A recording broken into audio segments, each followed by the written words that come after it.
Well, here we are, big game for both teams. The winner of this game is still going to be in the race to make the playoffs. The loser will have a very difficult time to get into the top 6.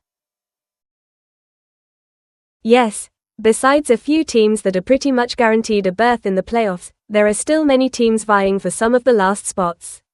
In the playoffs, play will once again push to another level, and you can really see that all the teams are starting to gear up for that.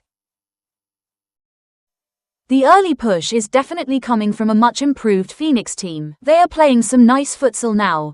In the beginning of the season, you could really see that many of their players were new to the game.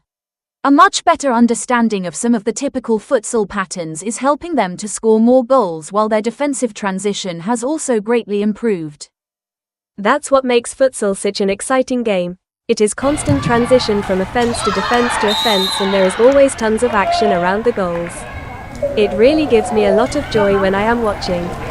In under an hour you often see at least 20 shots on goal and often many more.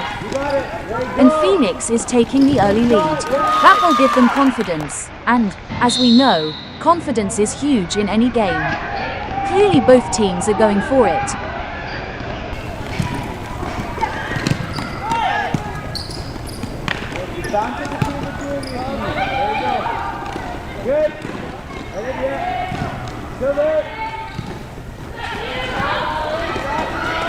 It's a tough league, already so much stronger than last year, and prediction is that this will continue going forward. Junior Figueiredo has done such a good job promoting the sport, and it is great fun to be part of it.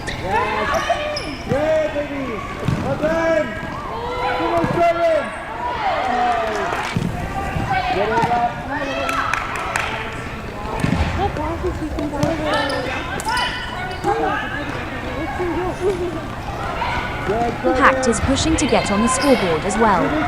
But it is not to be, as Phoenix gets a quick second.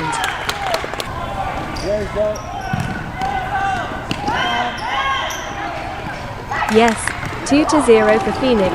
That's a luxury they have not experienced so far, but despite some heavy losses, the spirit of this team has just been top class, and now they are starting to reap the rewards.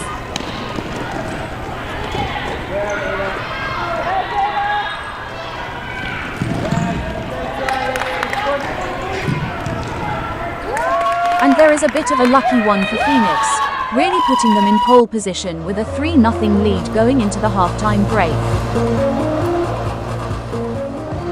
And we are off, very curious to see what the second half will bring. Is Phoenix going to be a bit more conservative to protect their lead, or are they going full out to put this game out of reach?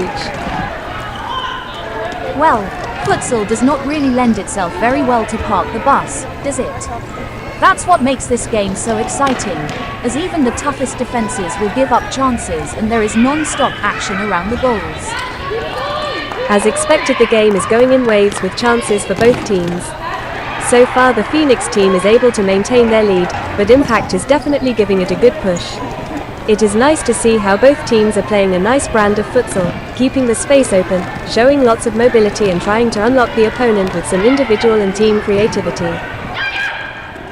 Impact is doing something back, as it is now 3-1. We are definitely into a game, and this is far from over. We've seen so many games where the trailing team comes back to tie or win it. We have already seen so many great comebacks this year that no team can really feel safe with a 2 or 3 goal lead. The momentum can easily shift, and a couple of goals can be scored quite quickly. And it did not take long, as Phoenix is restoring the lead. There was some nice build-up play that led to that goal.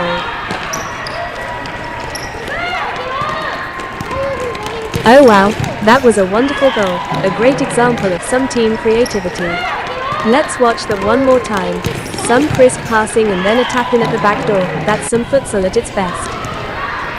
That was some great movement, exactly the kind of team creativity that we were talking about earlier. We love to see these kinds of goals. Players get to apply their creativity, either individually or in small units of players. A surprising move, an unexpected run, an unusual pass to break the lines, it is all there. In some of the goals that are being scored are real beauties. With little time left, this will be too much for the Impact to come back from, but we know they will give it a try. With 2 late goals, Impact made it interesting at the end, but Phoenix closes it out with a nice 5-3 win over the rival Impact.